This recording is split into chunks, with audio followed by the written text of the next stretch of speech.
विवाह हुआ।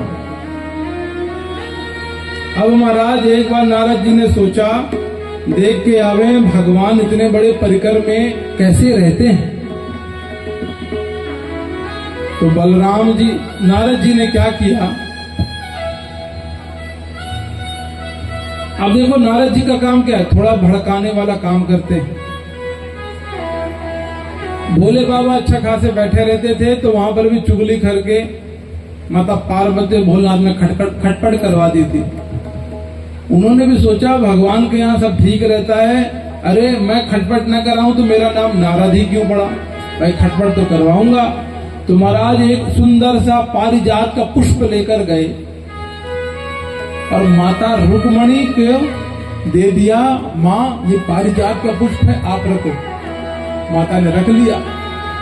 जा रहे थे तो सत्यभामा रास्ते में मिली। महाराज कैसे आए, अरे देवी 2 मिनट चुक गए आप, स्वर्ग गया था, पारिजात का फूल लाया था, आप मिल जाती तो आपको दे देता, अब कहाँ है।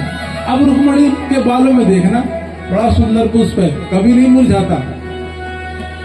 महाराज ये कैसे मिलेगा, बोला ये पारिजात में ही है, यहाँ नहीं है, स्वर्ग में है। अब जाऊंगा तो आपके लिए निश्चित ले आऊंगा।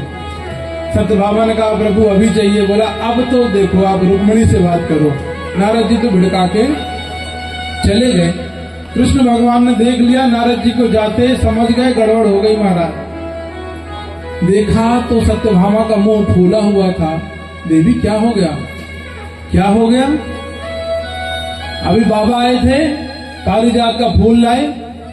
हमने बोला कहाँ मिलेगा अब, तो बोला रुक्मणी के बालों में। अच्छा अब हम रुक्मणी के बालों में फूल देखने जाएंगे, हम नहीं जानते, हमें भी फूल चाहिए। भगवान ने कहा फूल कहाँ से ले आए इतना जल्दी। बोला देखो देवी ये स्वर्ग का फूल है, स्वर्ग जाएंगे तो आपके लिए फूल जरूर ले आएंगे। नहीं नहीं हमें अभी चाहिए। जिद में अड़ गई। भगवान ने कहा तुम फूल की बात करती हो, पूरा पेड़ ले आएंगे तुम्हारे लिए, चिंता मत करो। अब खुश तो करना है किसी तरह। अब महाराज रोज सुबह होती नहीं कि सत्यभामा कहती स्वर्ग कब जा रहे हो, फूल कब ला रहे हो। भगवान समझाते देवी थोड़ा रुक जाओ, जाएंगे। तब जब भगवान ने भौमासुर का उद्धार किया था, सत्यभामा को लेकर भगवान स्वर्ग गए।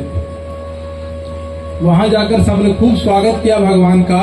भगवान ने कहा देखो हमारी पत्नी को ये पुष्प चाहिए था, ऐसा करो ये पेड़ हमें दे दो, कुछ दिन नीचे ले जाते हैं अपने द्वारका में रखेंगे फिर दे देंगे। इंद्र महाराज हाँ बोलने ही वाला था कि इंद्र की जो पत्नी थी आंखें दिखा दी इंद्र को, ये मत देना, अरे इसी के पुष्प से तो मैं श्रृंगार करती हूँ, ये दे दोगे तो मेरा क्या होगा।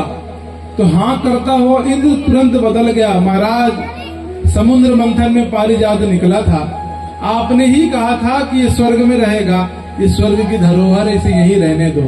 भगवान ने कहा जब मैंने ही निकाला था तो मैं ही तो ले रहा हूँ, भाई कुछ दिन के लिए मांग रहे हैं दे दो। इंद्र ने मना कर दिया। हमारा एक टूक।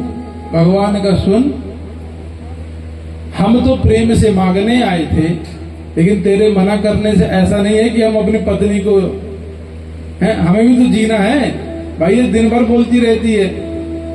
नहीं माना, युद्ध हो गया। भला भगवान से कौन जीतने वाला है। भगवान ने सबको परास्त किया, पारिजात उखाड़ा और ले आए अपने घर। सत्यभामा से कहा देवी खूब श्रृंगार करो। तो नारद जी तो महाराज ऐसे हैं, खटपट करके चले जाते हैं, लेकिन भगवान हमेशा प्रसन्न रहते हैं।